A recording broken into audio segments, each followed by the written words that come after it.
Welcome to Your Health Reset, where we address the real root causes behind health issues today to get you rapid results on your health journey so you can be who you came here to be, mind, body, and spirit.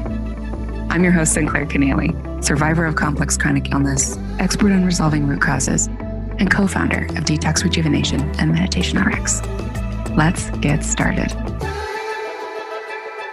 Welcome back. I'm your host, Sinclair, and today I am joined by my wonderful friend and bioregulatory medicine luminary, Dr. Sharon Stills.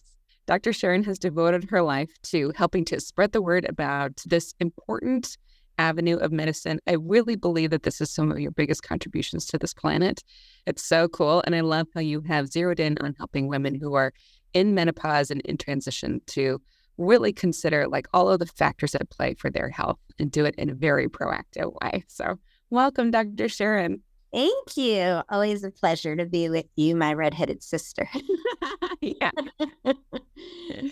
So I know that we're really aligned in a lot of how we approach health and wellness and also root causes. And I would love for you to unpack for us today some of those root causes that you see really affecting women when it comes to hormone dysregulation, issues that we tend to look at it from a very myopic perspective, in traditional medicine.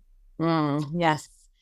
Hormones. They're so important and so overlooked. And when they are paid attention to, they often are looked at in that myopic, oh, you don't have enough of this hormone or you have too much of this hormone. And we forget to look at the body that the hormones are actually hanging out in and traveling through the bloodstream in. And so it's really important that I don't see hormone dysregulation different than gut dysregulation or migraines or cancer or anything, whatever. It's funny because patients will call and say, do you treat this or do you treat that? And the answer is always yes, because the disease process is just a disease process of how your body is choosing where your weaker links are and how your body is expressing imbalances. But how we evaluate the body and the things we look at often are just the same. So when looking at hormone imbalances, it can be a little different as we're in different stages in our life. So for example, women who are postmenopausal, it is normal that their hormones have declined. That is how the body and the cyclical nature of who we are expresses itself. And so replacing hormones is more important at that time because we are living longer. We aren't dying at the age of 40 like our ancestors. And so giving the right amount of bioidentical hormones is really important, not only for suppressing symptoms, but for preventing Alzheimer's and osteoporosis and diabetes and cardiovascular disease and breast cancer and just overall mortality in general. But we still have to look at root causes. We don't just, or at least I don't just replace hormones. I do that with the handshake with the patient, knowing we're going to go on a journey.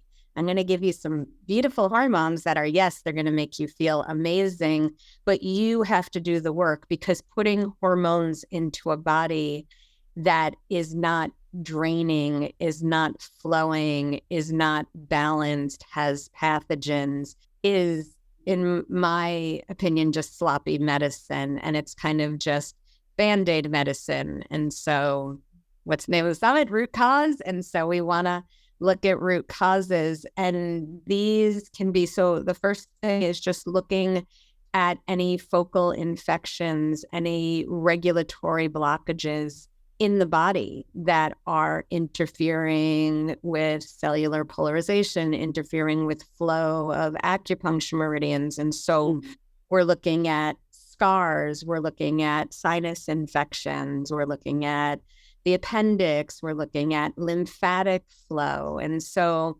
lymphatic flow is something that I'm obsessed with. We all love because we think about drainage remedies. And so we think about the liver. We often forget about the bile, which is extremely important and plays a role. in hormone imbalances, and we can talk about that. We think about the gut, and we need to make sure we're pooping, and that's really important, and the kidneys and the lungs. And if you're a woman, even your uterus and your menstrual flow is another form of drainage and detoxification. And if you are not having regular cycles, then that also to me is a blockage and a way of not draining. And so we need to open up these avenues. And so, for example, the lymphatic system is highly nonpolar. And so it's really attracted to fatty organisms or molecules. And so when we think about hormone production, and we have cholesterol and pregnenolone, and it branches down. So as we branch down, it's less polar. And so, for example, estrogen is more polar than, say, progesterone is because of the way it's created. And so the lymphatic system is highly attracting progesterone, and it's one of the ways progesterone circulates throughout the body. And so if we don't have lymphatic flow, we don't have progesterone reaching all the areas in the body, because it's not just about the uterus. There's receptor sites all over in the brain, all the organs for progesterone, estrogen. And so we don't get the hormones we need. And so we don't often think, oh, my lymph is congested, that's why I don't have progesterone. And so if we just start with the big picture and we open up the lymph and we get all the eliminatory organs draining, often things will just balance themselves out, especially in a woman who is younger, in the earlier part of her hormonal journey. So she is cycling or looking to get pregnant or in her childbearing years, even perimenopause. And perimenopause is a misunderstood, often overlooked time of life. And it is, I call it the roller coaster of the hormones. And so you need to definitely put on like an extra Sherlock Holmes hat when someone is in that perimenopause time, which can be earlier than we often are. We go through menopause at age 50. So perimenopause is going to be at 48, but that's just not true. Perimenopause can even be in your late 30s sometimes if you're really imbalanced and really congested. I'll let you speak. You just laid out everything that I wanted you to set up the scaffolding for our talk. I'm just really excited to dive into this deeper with you. So let's talk about how our drainage systems can get disrupted. What are those factors that disrupt them? And how do we need to consider hormones as we self-regulate again? So what blocks our drainage, or what doesn't block it? We have our relationship with nature and the sun. And so when we think about hormone regulation, we have to also think about the mitochondria and their relationship to the sun and our relationship to the sun and what our eyes are seeing. And so if we are living in our Zoom rooms and living in our artificial homes and not stepping outside and not getting morning sunrise, we're not making pregnenolone, which again is the hormone that comes right after cholesterol.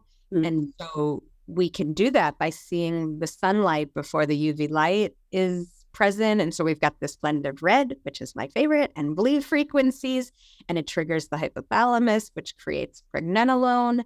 And so that's where all the other hormones flow from. So why are we not draining? Well, we're not in relationship with nature. That's a big part of it. And so we're not putting our feet on the ground. So like the first thing I do every morning is I wake up and I go outside and I go to my yard and I put my feet on the ground. And so I'm getting energy from the earth. I'm balancing my cortisol levels, my melatonin levels. We have to remember there's so many hormones. It's not just estrogen, progesterone, and testosterone.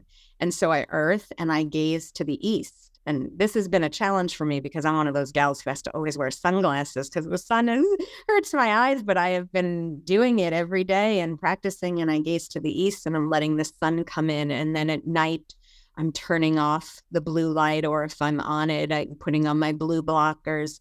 And that has a lot to do with how our hormones are regulated. And so what blocks the drainage remedies, the drainage pathways? a lot of that is our lifestyle. Are we sleeping? Are we hydrating? Are we moving our emotions? Are we too acidic? Do we have toxins? Do we have pathogen? Do we have heavy metal? Do we not have enough minerals? I mean, it's all these foundational things of how we heal. So, for our kidneys, are we not hydrating? And if we are hydrating we hydrating with the right kind of water?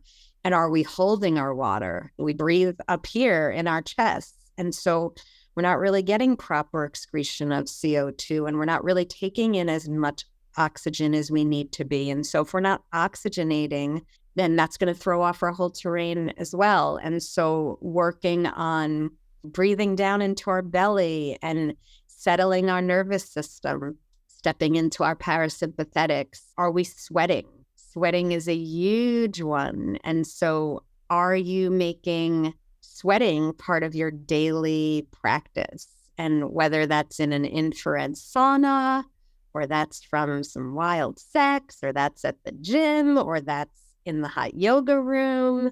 And can you sweat? Because if you can't sweat, most patients don't come to me and say, oh, my chief complaint is I can't sweat. But as I take their history, if that comes up, that goes to like the top of what's going to be my chief complaints. Because if you're not sweating, you're not detoxing, you're not moving, you're not flowing. And even with the lymphatic system, I think of the lymphatic system as an emotional buffer. And so if we can't handle what's going on emotionally and we're not willing to explore it, step into it, unpack it, move through it, work on it, dance with it, then our lymph will get congested. It's kind of like I think of kids who grow up and they're in a house and there's a lot of fighting or a lot of problems. Maybe the child wasn't wanted or there's just problems between the parents. And like these kids get very lymphy. Their tonsils swell, their ears get congested, they get chronic sore throats. And so a lot of time the lymph is also about our emotions. We have to be moving our emotions, especially we think about all the emotions connected. So we often think about the liver and anger, and the lungs have to do with grief, and the kidneys have to do with fear, and the spleen has to do with worry. And so we have to be thinking about emotions, and emotions are a big part of the root cause of hormonal imbalance. They're a big part of any imbalance, in my opinion. You can't separate out. And so does anger affect the liver, or does a congested liver make you angry? It's kind of that chicken and the egg question. And I think it works both ways.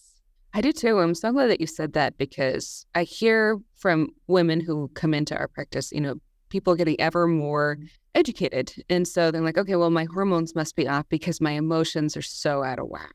Okay, well, let's look at where things aren't flowing, right? And, we talk about how emotions are stored in the body. If you're not in a position to digest and release them, during those life experiences, in those moments. So, that big phenomenon of retracing as people heal. It's like, don't get scared. Some old stuff's going to move out. Absolutely. I think of it from an Ayurvedic perspective, and we have our Agni, which is our digestive fire. And we think about digestion of our food, but it's also digestion of experiences and emotions. And if we don't digest these things, they turn into ama, which is toxins and sludge and congealed lymphatics. And so healing is never linear, and it's never just like this one thing. It's very rare that it's like this one thing and bam, everything is better. It's layers. It's an onion of looking at how are you sleeping? How are you eating? How are you hydrating? How are you communicating? How are you dancing with nature? How are you eliminating? How are you dealing with all the toxins that are coming out with us? What is your relationship with technology and EMFs? It's multifactorial. It always is. And our job is to figure out which are the factors that are causing the most issues and eliminate those to to lessen the load. I think of it as a backpack. And so we get a little backpack if we have a weak constitution, we get a big backpack if we have a stronger constitution, and we can put all these things into it. We can throw in some mercury amalgams and some glyphosate and some EMFs and sleepless nights. And at some point, your backpack gets filled. And when it does, it starts to overflow. And those are the symptoms we experience. And so when we're thinking about root causes, I'm always thinking like that. So what are we going to take out to lessen the load in your backpack so it's not overflowing? And if you're not pooping or your microbiome is imbalanced, then you get an imbalance in the bacteria in the estrobolome. And then you have higher levels of, let's say, beta-glucuronidase. So now when your estrogen is coming through, instead of being excreted out, it's being unwrapped and it's being sent back to go back to the body. So then you're getting this second pass of this toxic estrogen. So that's one way. If you have mold, will mimic estrogen. And so you can think you have estrogen dominance or problems there, but it's really just a mold issue. So it's always stepping it back, looking at the obvious and then saying, well, what's causing that? And what's causing that? And what's causing that? And how do we get to the root so we can truly have healing and we can truly have a cure? That's so beautifully said. Okay, so there's so many things I want to talk to you about in the scope of this interview. So let's take a look at some of those top chief concerns that one might have in a couple of different stages of life. You mentioned childbearing years, you mentioned perimenopause, and then menopause itself and postmenopause. Can we walk through each of those stages a little systematically? Like, how can a woman be an advocate for herself and think systemically about what root causes may be affecting her and what she can do about them? So first, let's just talk about getting your cycle, like the onset of menarche and having a period and becoming a real cyclical woman. And so this, first of all, is a really great time for celebration. So I doubt that there are young girls watching this. If you are, that's awesome. Go you. But I'm sure there are a lot of mothers or aunts here. And so if you have a young woman in your life and she's getting ready to get her period, this is a beautiful time. This is not the curse. This is not something we just like, here's a pad or here's a tampon. Like, it's really a time to open up a conversation, to welcome her to the feminine sisterhood, to celebrate. This is an exciting time, and to let her know that if this is not a easy flow every month, then that's not normal. Because I think we just talk things, oh, of course I get cramps. Of course I have migraine. Yeah. And so I just pop some Advil and that's where I put the hot water bottle on and I lie in bed and dive for 3 days. But that's just part of my cycle. So if those things are occurring as you're cycling, that is a sign that there are root causes that are not being addressed. It could be as simple as your diet. It can be you're eating very inflammatory foods, you're eating foods you are reacting to, you're not eating enough protein, you're not eating organic and you're getting too much glyphosate or pesticides. It could be that you're eating too quickly and you're not chewing and liquefying your food, so your food's not getting extracted. So it can just be something like that. It's like public service announcement for anyone and everyone listening. Like, don't get fillings in your mouth that are made of amalgam or metal or plastic ones that are filled with BPA. So that can save you a lot of trouble. Like, I think about the things that, because I work with a lot of patients who are dealing with a cancer diagnosis. Mm-hmm. And I think about all these things that we have to retrace and redo and pull the amalgams out and get the root canals out and clean the cavitations out. And so, like, if you can go through life having this knowledge, like, root canals are bad, don't get one. If the tooth needs a root canal, it's dead, pull the tooth. Make sure that you're working with a biological dentist who understands how to pull the tooth, that he gets the periodontal ligament and he does it completely. If you are a woman not feeling good about your body, like breast implants are not a solution. They're very toxic. They cause a lot of problems. And I end up having to have a lot of women explant. So if you are told you need to go on the pill, don't do it. Like, the pill is never a solution. I see so many women who end up with breast cancer or uterine or cervical cancer, and they have a very strong history of being on birth control pills. Never a solution. It's not the answer to why you're having migraines or why you're having heavy periods or why you're having acne or why you're depressed. It's not the solution. So find someone who understands and can work with you in a natural way. If you are having problems conceiving, IVF and those very strong hormones should be your last stop. Work with someone who understands what can be going on with your hormones. So two of the biggest things, because I help women with infertility all the time throughout the years and practicing. It's one of my favorite things to do, to help a woman who's struggling and wants to get pregnant, have a happy, healthy baby is a real blessing. And two, and I'm not saying this is always it, but two of the biggest things I see is an underfunctioning thyroid and not enough progesterone. And progestin, it is the pregnancy. It's what helps you get pregnant. It's what helps maintains a pregnancy. And when you go to a typical doctor, they very often do not properly evaluate your thyroid. This is very common knowledge. They run one level instead of 7 levels. I should say it's common knowledge in our field. And so maybe for those of you listening, you're like, oh my God, and that's great. That's what we want to do. We want to give you new information here. And so they'll tell you your thyroid is fine, or they'll tell you have enough progesterone. And just by getting women on the right kind of bioidentical thyroid, and often I'll use bioidentical progesterone suppositories vaginally, we can help maintain a period. We can also help a woman not have to have a hysterectomy because her hormones weren't balanced. And that's not to say that problems with getting pregnant can also be stress is a huge one. Malnutrition is a huge one. Emotions are a huge one. So I also do, with patients that I see in person, I do color puncture, it's the work of Peter Mandel from Germany, and it's the use of different colored crystals into different zones and acupuncture meridians on the body.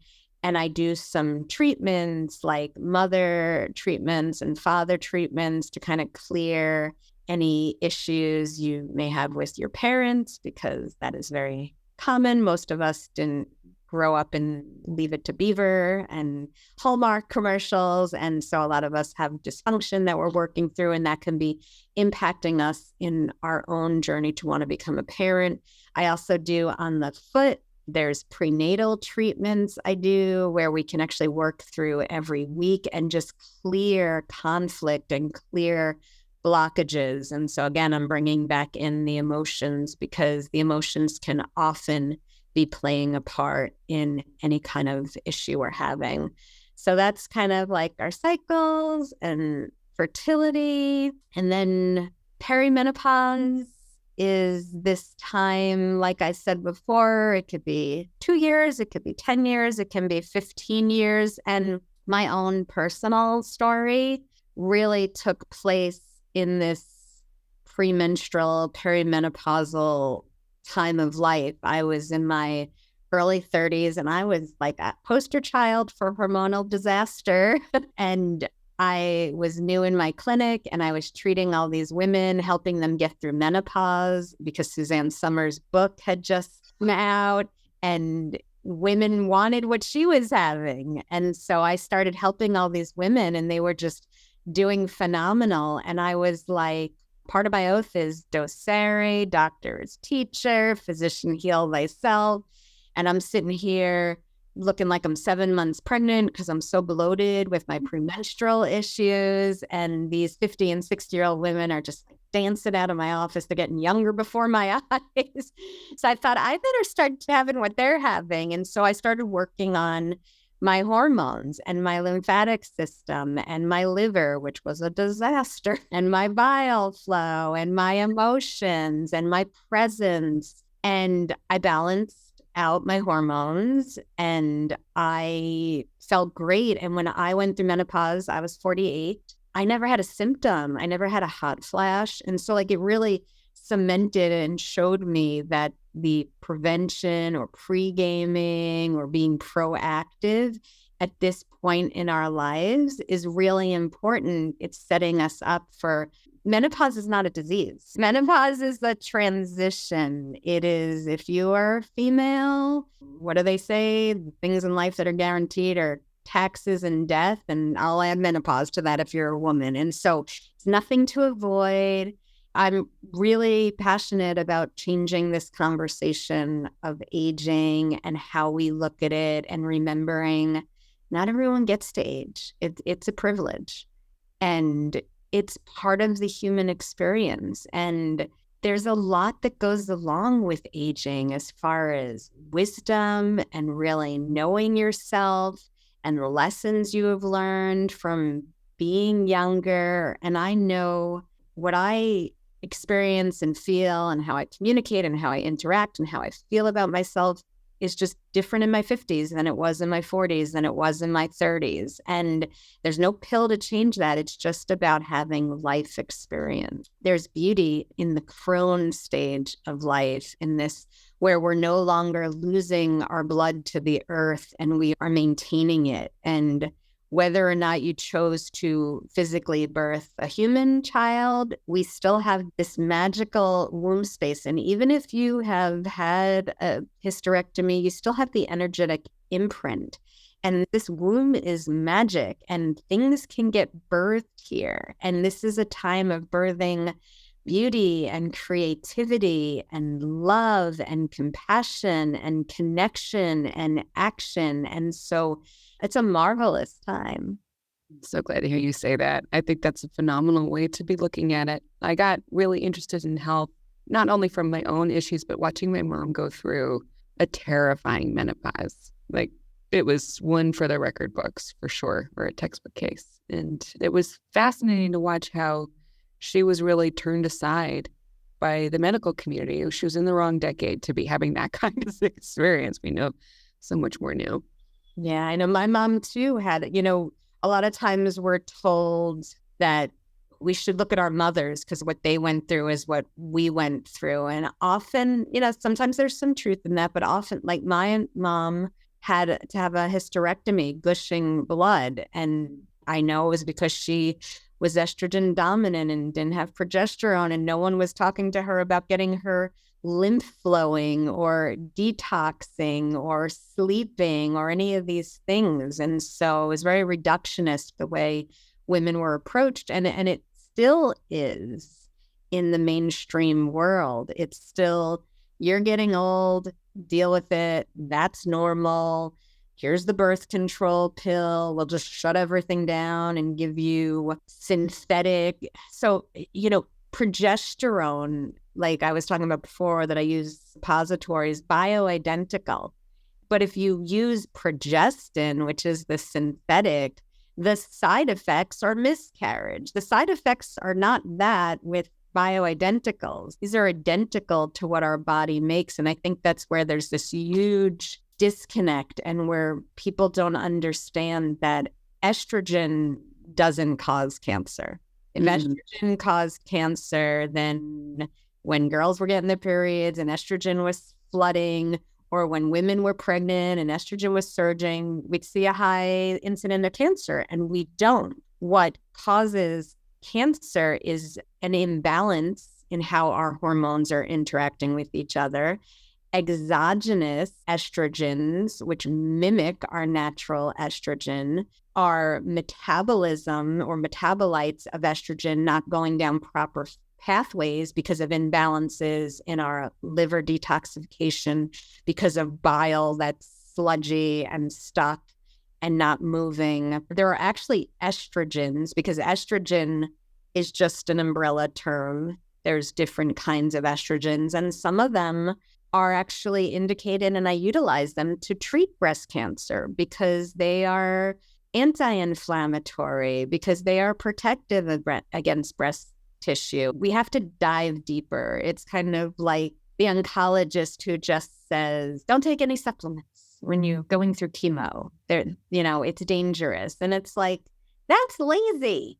Either just say, I didn't bother to study it. I don't have time to study it. Find someone who did, but it's in the data even. There are supplements that enhance the efficacy of chemo if you choose to use chemo. And so that's what I see happening in the hormone world. Oh, you have a history of breast cancer, no hormones for you.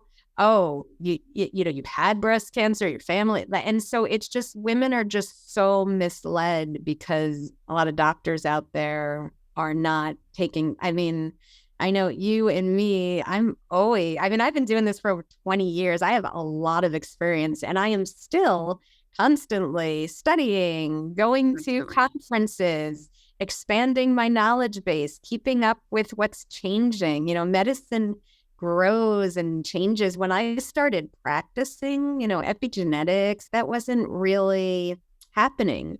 There weren't really great tests to see if you had mold. And so the field of medicine is always constantly changing and growing. And so to me, I took an oath to provide you with the best care possible. And that means that I'm committed to continually growing and learning myself. So beautifully said. Well, I wanted to give you a chance to talk about your personal mission today and to also myth bust. And I feel like we did those things really well. So I would love to give you a chance to say, from this space, I think of every one of these interviews on the summit that I do as a love letter to the audience. And what do they need to hear? What can we bring in and make available to them at this stage in their health journey, or for the practitioners listening who want to deepen their knowledge and take that next step? So do you have any messages you'd like to close with for both the folks working on their health in the audience and the practitioners? Well, I'll start with the patients and the folks listening. I think that you're here and you're taking time, and that alone says a lot about who you are and your journey, and that you're seeking. And so never give up.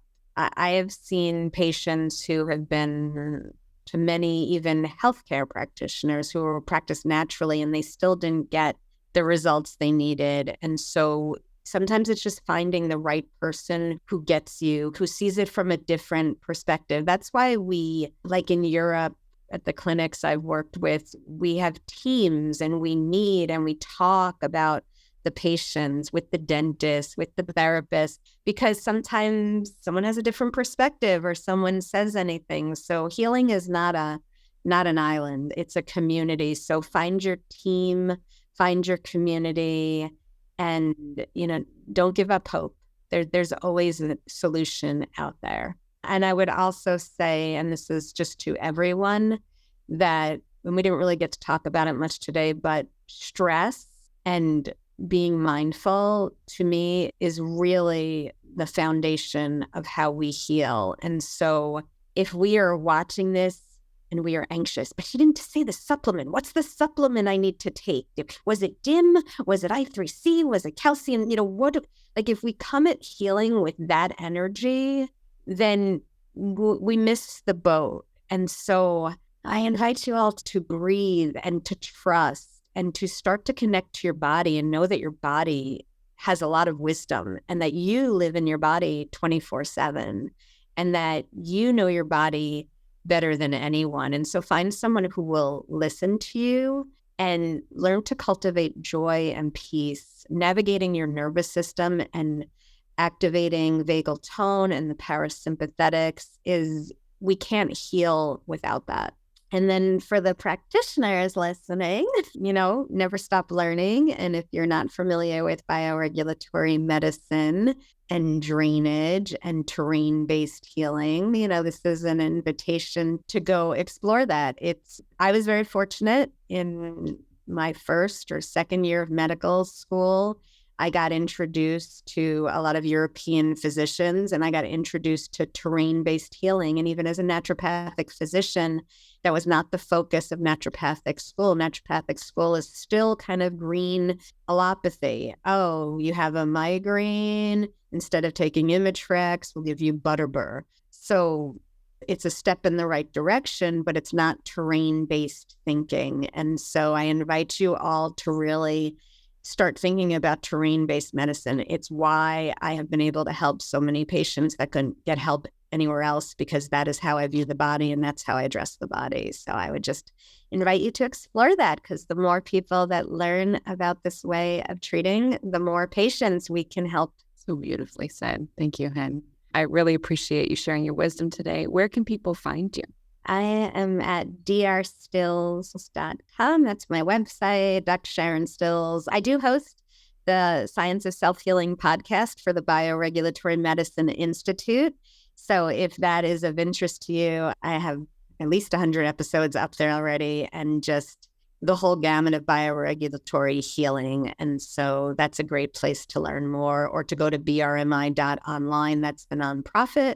And we are just filled with information there. You can get lost in there for a long time. Thank you so much. Thank you.